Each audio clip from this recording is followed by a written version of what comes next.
ಮಂಗಳೂರಿನ massage parlour ಮೇಲೆ ರಾಮಸೇನಾ ದಾಳಿ ಪ್ರಕರಣಕ್ಕೆ ಸಂಬಂಧಪಟ್ಟಂತೆ 14 ಮಂದಿ ಆರೋಪಿಗಳಿಗೆ 14 ದಿನ ನ್ಯಾಯಾಂಗ ಬಂಧನವನ್ನು ವಿಧಿಸಲಾಗಿದೆ. ಫೆಬ್ರವರಿ 7ರವರೆಗೆ ನ್ಯಾಯಾಂಗ ಬಂಧನಕ್ಕೆ ನೀಡಿ ಆದೇಶ ಮಾಡಲಾಗಿದೆ.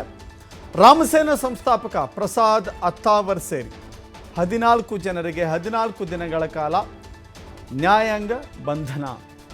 ಇವತ್ತು ಆರೋಪಿಗಳನ್ನು ಕೋರ್ಟ್ಗೆ ಹಾಜರುಪಡಿಸಲಾಗಿತ್ತು. ಕೋರ್ಟ್ಗೆ ಅಂದರೆ ಮಂಗಳೂರು JMFC ಕೋರ್ಟ್ ಈ ಆದೇಶವನ್ನು ಮಾಡಿದೆ. ನಿಮಗೆ ಗೊತ್ತಿದೆ, ಮಂಗಳೂರಿನ ಮಸಾಜ್ ಪಾರ್ಲರ್ ಯೂನಿಸೆಕ್ಸ್ ಸಲೂನ್ ಮೇಲೆ ದಾಳಿ ಮಾಡಿ ಕೈಗೆ ಸಿಕ್ಕಂಥ ವಸ್ತುಗಳನ್ನು ನೆಲಕ್ಕೆ ಬಡಿದು ಪುಡಿ ಪುಡಿ ಮಾಡಿದ್ರು. ಅಲ್ಲಿ ಸಿಕ್ಕಂಥ ಪೀಠೋಪಕರಣಗಳನ್ನು, ಗಾಜಿನ ಪದಾರ್ಥಗಳನ್ನು,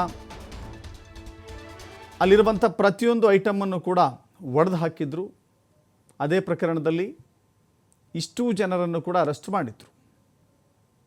ಇವರ ಆರೋಪ ಏನಾಗಿತ್ತು, ದಾಳಿಗೆ ಕಾರಣ ಏನಾಗಿತ್ತು ಅಂತ ಹೇಳಿದರೆ, ಮಸಾಜ್ ಪಾರ್ಲರ್ನ ಹೆಸರಿನಲ್ಲಿ ದಂಧೆ ನಡೀತಾ ಇದೆ, ಬೇರೆಯದೇ ರೀತಿಯ ಅನೈತಿಕ ಚಟುವಟಿಕೆಗಳು ನಡೀತಾ ಇದ್ದಾವೆ.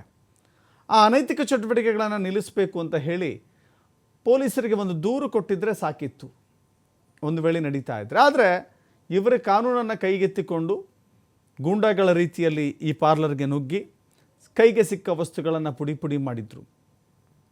ಇವರನ್ನು ಪೊಲೀಸರು ತಕ್ಷಣವೇ ಅರೆಸ್ಟ್ ಮಾಡಿದ್ರು.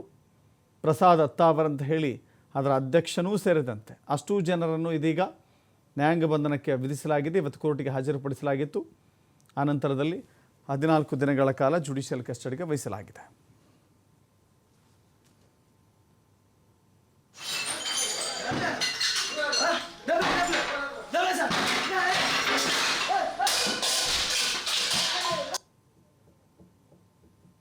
ವರ್ಷಕ್ಕೆ ತೆಗೆದುಕೊಂಡು ಹೋಗ್ತಾ ಇರೋದ್ರಲ್ಲಿ ನೋಡಬಹುದಾಗಿದೆ.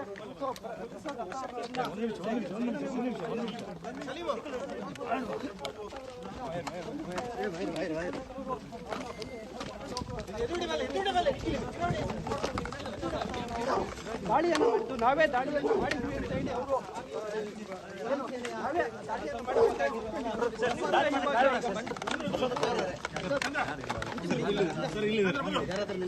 ನಿಮ್ಮ ಬಂಧನ ಆಗಿದೆ, ಏನ್ ಹೇಳ್ತೀರಾ ಸರ್? ಏನು ಅದು ಮಾಡುವಂತ ವಿಷಯನೇ ಇಲ್ಲ ಸ್ವಲ್ಪ ಸರ್.